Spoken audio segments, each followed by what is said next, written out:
The work session for the Council of the City of Norfolk will now commence. Mr. Roberts, the floor is yours. Thank you, Mayor, Vice Mayor, members of City Council. We have some exciting presentations to provide, and I'll give you an overview of those as I walk through the proposed agenda for this afternoon's work session meeting. First is an overview of spring and summer events in Norfolk.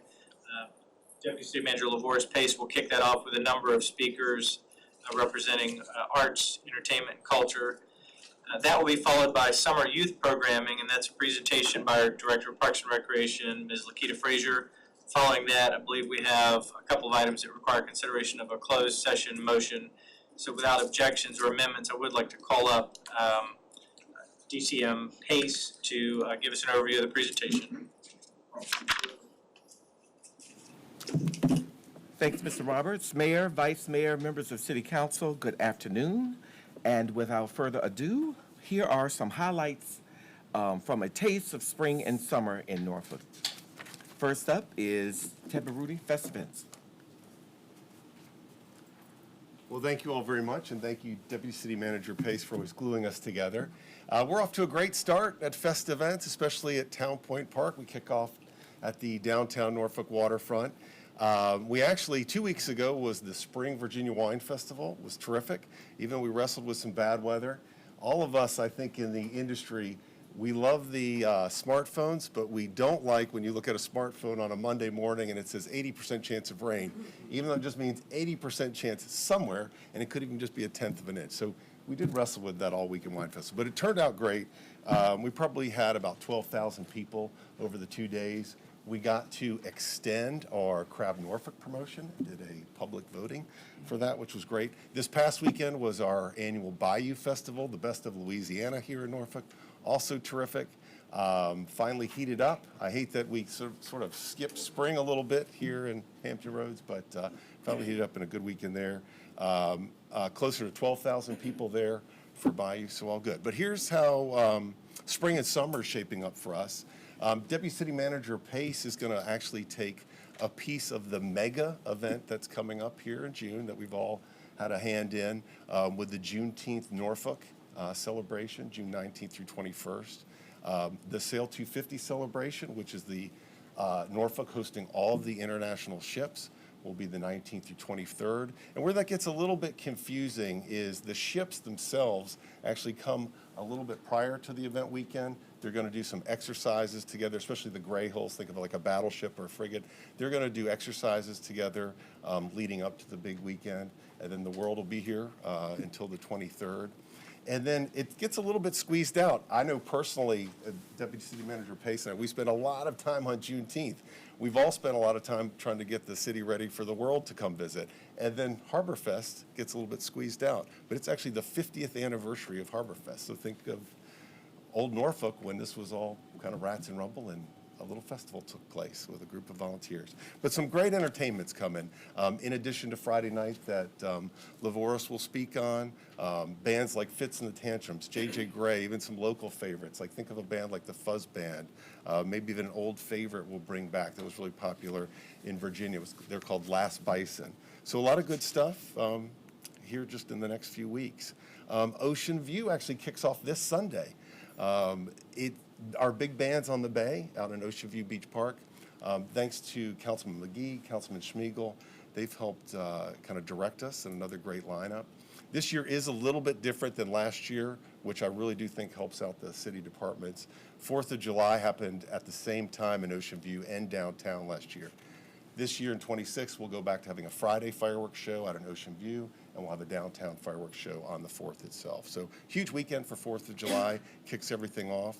We had some great themes last year that we've expanded on for this year, everything from this sort of Grateful Dead and Grateful Dead music to 1980s. We're doing the Love of Ocean View theme with a Jimmy Buffett band. We've got country music, we've got family, we've got a nice tasting event.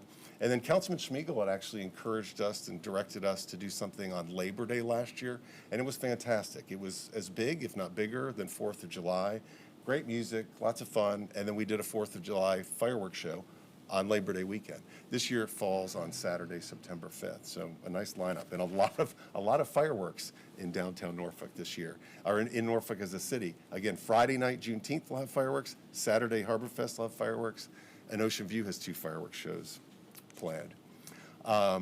Not too far away, about a week and a half away, we start out in 5 Points Park. Councilwoman Johnson as well has been terrific directing us. We've got our Motown Mingle, will be our first one on Friday the 29th. Those of you who love the Raw Jazz Band, they're our first band kicking off out there. It's going to be awesome. It's going to be terrific. We're going to have nice weather, I believe it. But similar to Ocean View, we've got a really nice theme going on out there. Some of the departments have been terrific trying to help us with parking. Councilman Johnson and I and some others have tried to even think of ways we can dress up some of the businesses out there, especially as some of the construction gets finished up this next year. But a great lineup, and that only continues to get better and expand and do more. And I think both parks, as we finish 26, it's never too early to think of 27. I think you'll see I know we'll see some expansion in 5 Points just because we've already talked about it. But even in Ocean View, we've teased the idea of maybe doing a little bit more in the fall. We're going to bring what we do down here for Holiday U-Log, the wintertime celebration, out to Ocean View this year, and then maybe even start as early as St. Patrick's Day. But we're here to talk summer and spring. And then back to Town Point Park, a really terrific summer. Latino Festival, this one has been so terrific and so big. By 2027, this will be a multiple day event. We expanded the hours, we've expanded the entertainment, invested a lot more back into it. It should be terrific. We still have our Arts in the Park event, which is that last Sunday in July 26th, with the Virginia Symphony. Town Bank Fountain Park, the fountain that's right beside Waterside and right in front of the marina, that opens every day for the summer this Friday. So we have summer programming throughout. Much smaller events. A lot of times we're focusing little families, young families, some of the summer camps and things like that there. And then kind of the crown jewel of summer is the Jazz Festival. This was the one, it's been great for a long time. Rob and 7 Venues and I, we work together. This is the one event we actually schedule a rain site. We have Norfolk Scope has a little rain site, but terrific lineup. You could see Jonathan Butler there, is one of the bigger names for Friday, Gerald Albright Saturday, but terrific all the way through. And then, though we continue all the way into fall and winter, as I already teased, we finished in early September, ending the summer with one of the new events called Nash Fest, which is kind of the best of Tennessee. We bring it to Norfolk. But thank you very much. I'll pass it back to DCM Pace.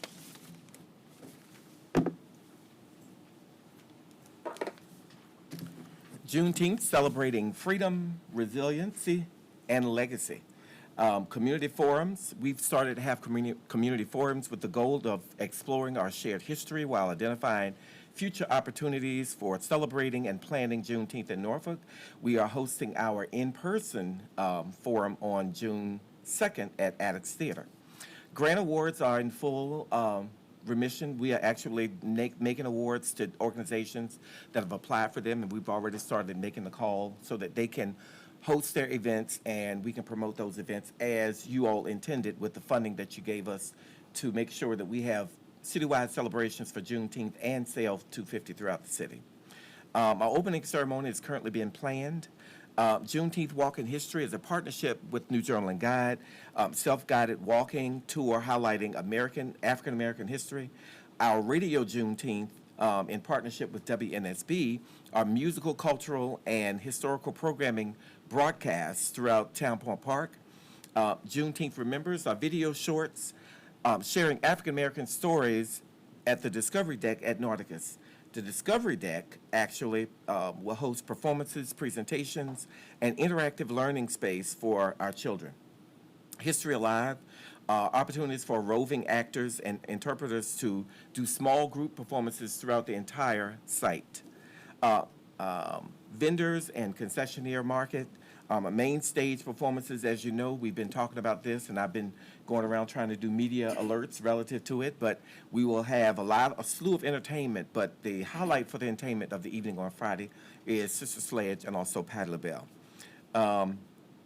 DJ music on the, before we do that, Juneteenth fireworks. Ted talked about that earlier, so we have a great fireworks display.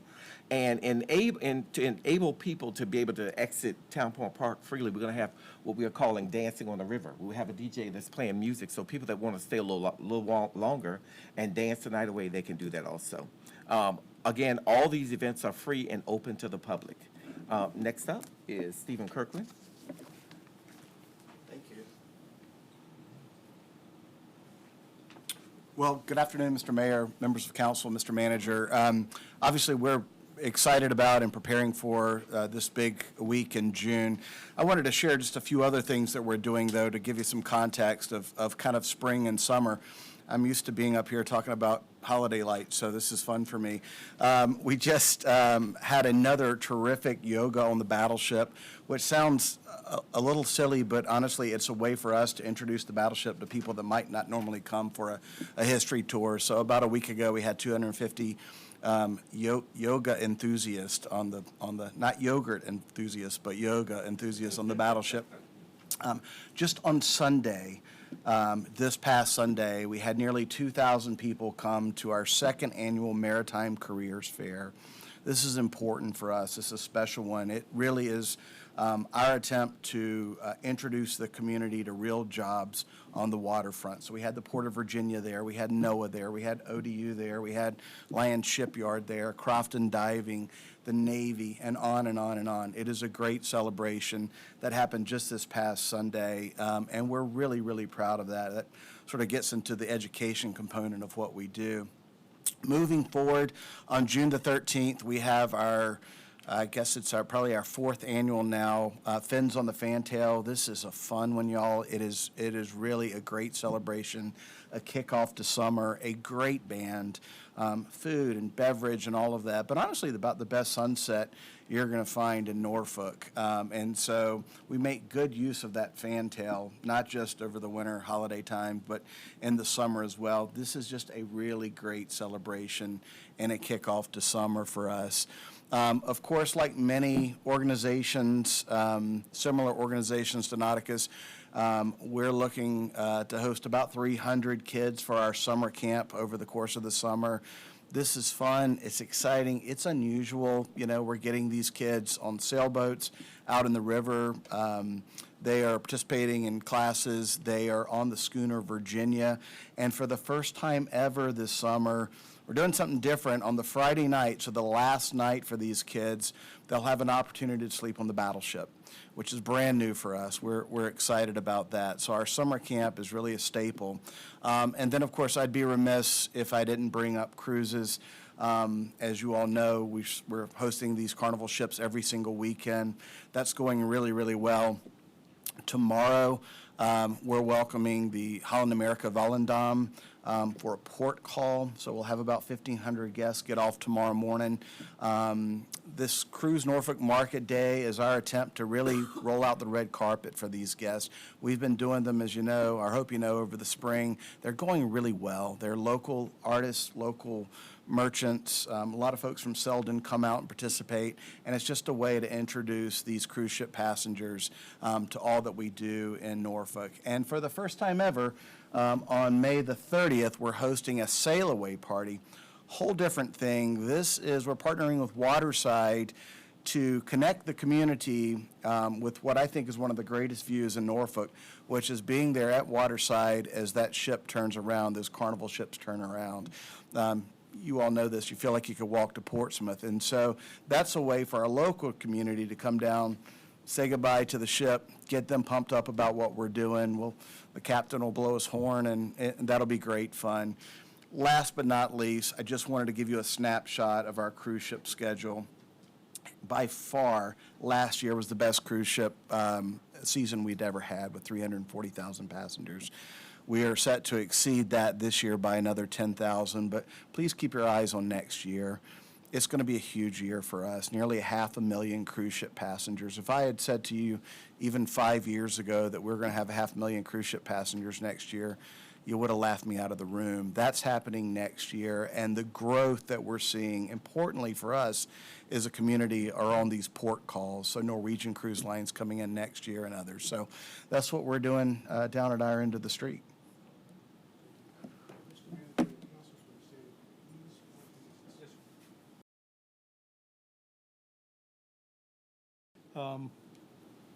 We opened in the early part of the season with the tattoo, and I'm happy to say we're just about back to pre-pandemic numbers for our out-of-town visitors.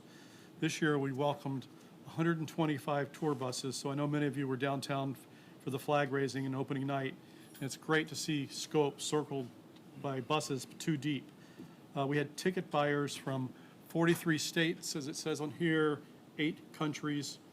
In addition to the 4 public performances, we had 3 student matinees that were sold out, which was really, really exciting to welcome back students. This is, as we came out of the pandemic, the first year we did no student matinees because the students weren't doing field trips.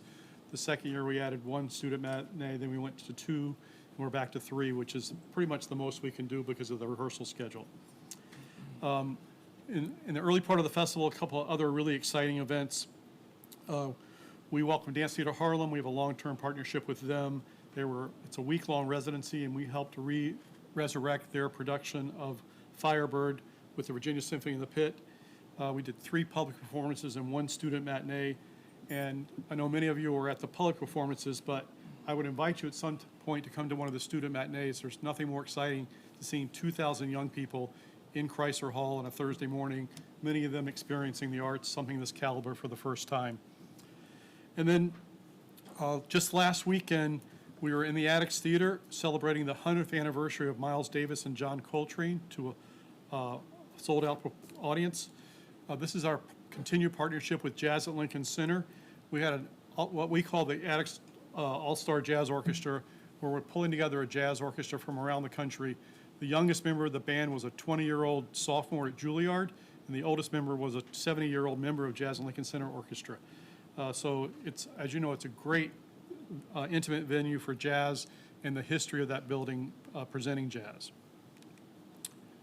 We're halfway through our Perry Pavilion shows this year. We got 4 more remaining. It's, obviously a great venue to bring in some of these mid-size artists and in some cases welcome an audience that we might not get in Chrysler Hall or the Opera House. I'm trying to look at these, yes. So Cowboy Junkies is just about sold out. Chris Thiele is selling really, really well. Michael Mayo is an emerging artist, jazz artist, fantastic. So we're here with his trio. And Paul Meyer is actually a relatively young band out of Northern Virginia that's getting a lot of national attention. And then one of our last performances in Norfolk this year for the festival is Top Gun Maverick, the full movie with the orchestra playing the soundtrack. This is part of our celebration, as the tattoo was, for Norfolk 250, honoring the military that make this their home. We'll be inviting a lot of our military partners as our guests for this concert. And it's also selling really well, so that should be a fun night. I think it's really important because this will be one of the last performances in Chrysler Hall before Chrysler Hall goes under renovation. And the Norfolk Symphony was one of the very first performances. I think it was the first performance in Chrysler Hall when it opened many, many decades ago. It's nice to have the orchestra in the hall for one of the final performances before it goes under renovation. And then next year is our 30th anniversary. So we'll be doing a series of events throughout the season to celebrate our 30th season, ramping up to our April-May regular season. We're really excited to welcome Josh Groban. This was just announced on Friday and went on sale. And one of the things why this is important is because of our success in the working with the city and the festival and the 7 venues, and with Chartway, some of these big national tours are now bypassing Charlottesville and Richmond and coming to Norfolk. So this is playing Wolf Trap, Virginia Arts Festival, and then we'll continue heading south. So this will kind of kick off our celebration of our 30th season. Again, it went on sale on Friday. It's doing really, really well, so this will probably sell out. And again, this will also feature the Virginia Symphony. So just a quick kind of overview of where we are in this season, and I'm happy to answer any questions if you have them. I'll say that I'm very excited that you're going to start seeing cranes and shovels at the old Norfolk Academy building. We're on track with site permit and building permit, so thank you.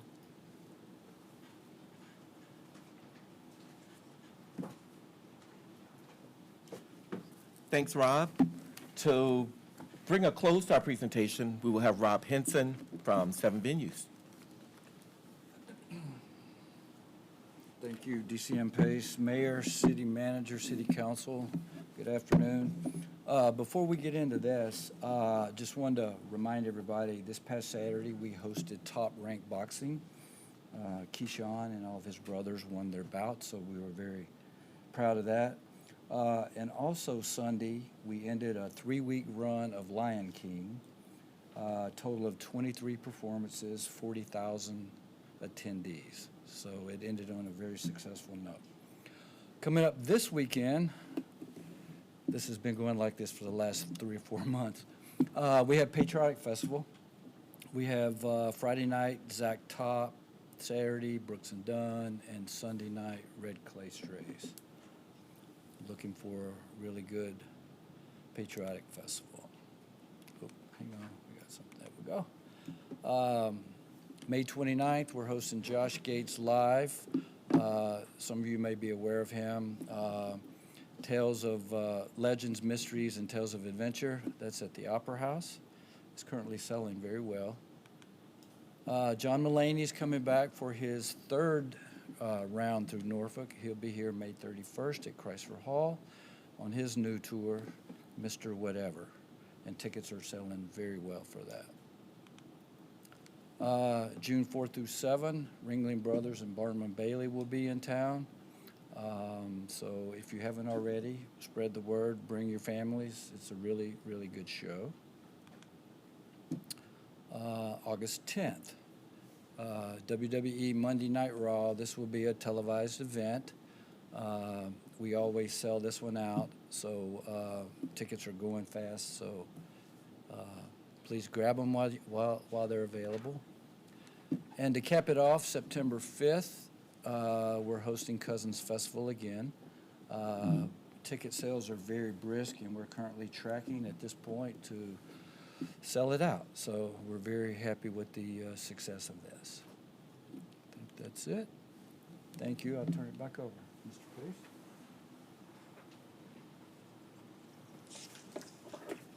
Thank you, Council, for your indulgence, and this concludes our presentation. Yes, sir. First, Ted, I just want to make you aware, you said that this was going to be a mega event. I didn't want nobody to think the wrong thing when you said that. So I wanted to be the one to bring that up. I also wanted to thank you, DCM Pace, for your hard work to try to make the best out of a trying situation as it is to Juneteenth.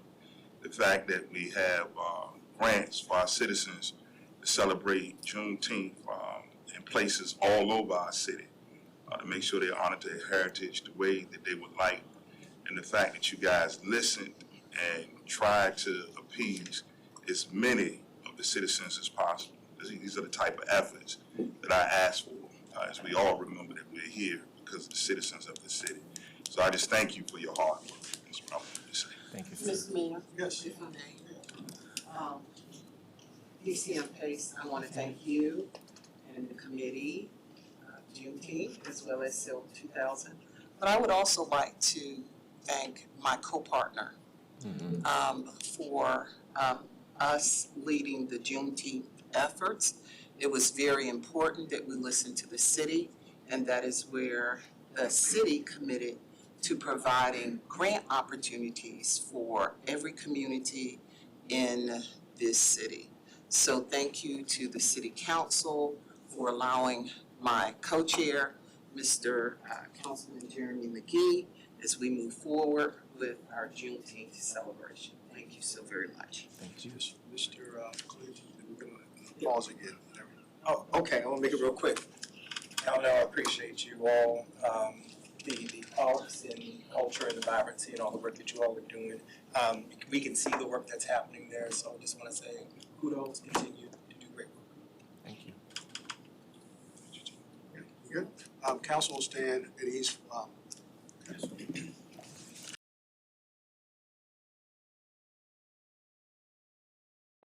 Third, or in front of the podium. I know. Oh, yes, sir. It's been a wonderful opportunity here serving the residents of the City of Norfolk. Again, my name is Lakita Frazier. I am your Director of Parks and Recreation, and I'm on week 3.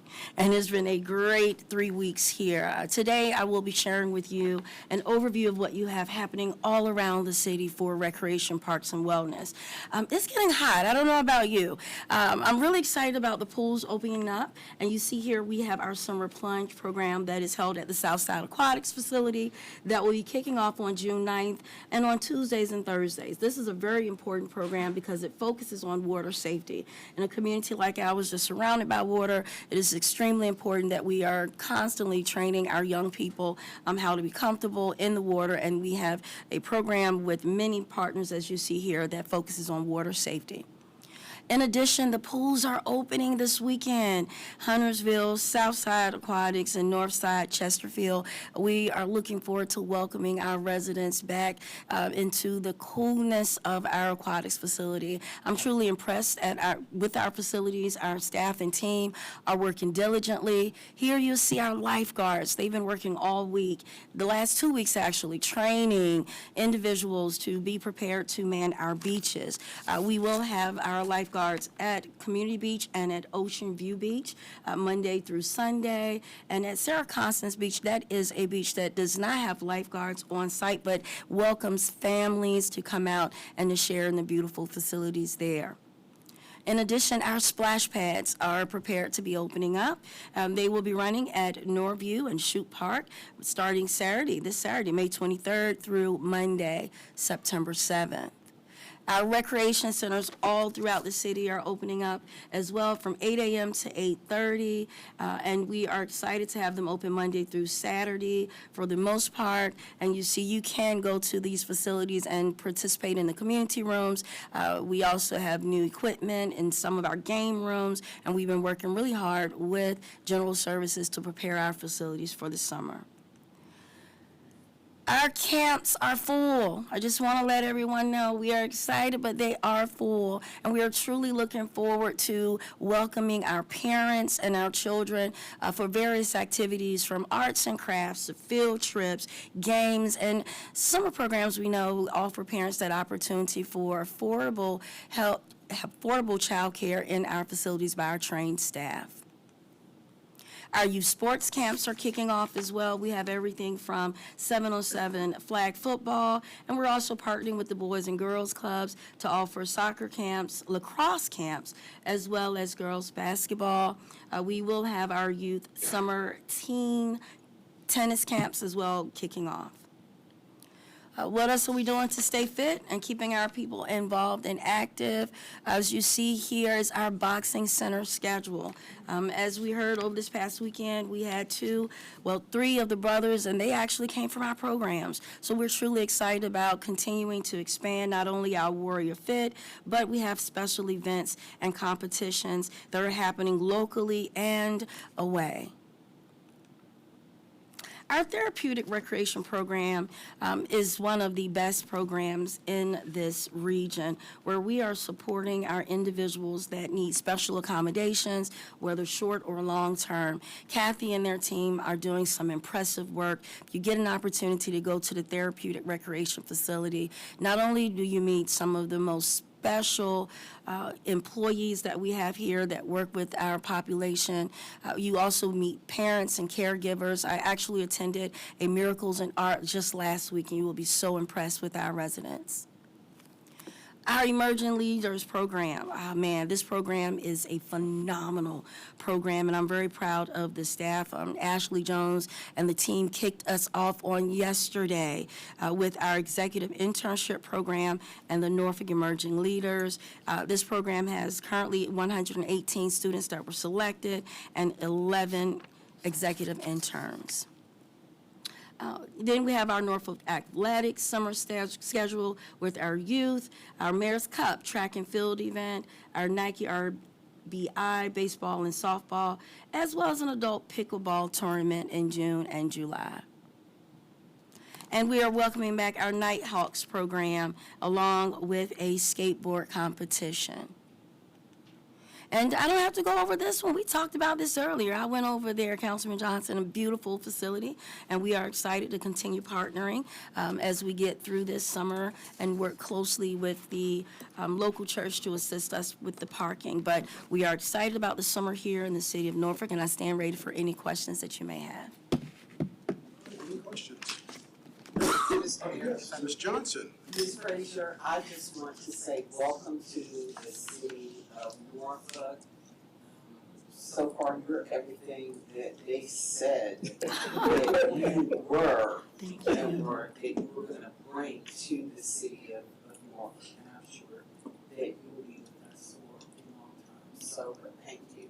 It's wonderful to see that there are many opportunities for scholars, children, and their families in the city of Norfolk. Greatly appreciate it. Thank you. Mr. Mayor. Okay, yes, Mr. Clanton. Thank you, and I just also want to say thank you. She's been out meeting, so if you haven't had a chance to meet with her yet, but I do appreciate you, because I have an interest in the Norfolk Youth Council, which is accepting applications, so people are watching, to be able to submit for that. But appreciate you taking that meeting and being able to talk about how we can work with us, so thank you. Yes. All right. Thank Thank you, you. Mayor. Thank you very much. Closed session. Yes, Mr. Bull. Move that members of the council assemble informally in closed meeting May 19, 2026 at 4:38 p.m. City Hall building in the city of Norfolk for the purposes which are set out in clauses 1 and 5, subsection A of section 2.2-3711 of the Virginia Freedom of Information Act as amended. Clause 1, discussion of candidates for boards, commissions, authorities, and/or committees. Clause 5, discussion concerning a project in Chelsea that if announced would adversely affect the project as we are in competition with other regions and states. Mrs. Johnson. Yes. Mr. McGee. Mr. Page. Mr. Smeagol. Dr. Alexander. Very close.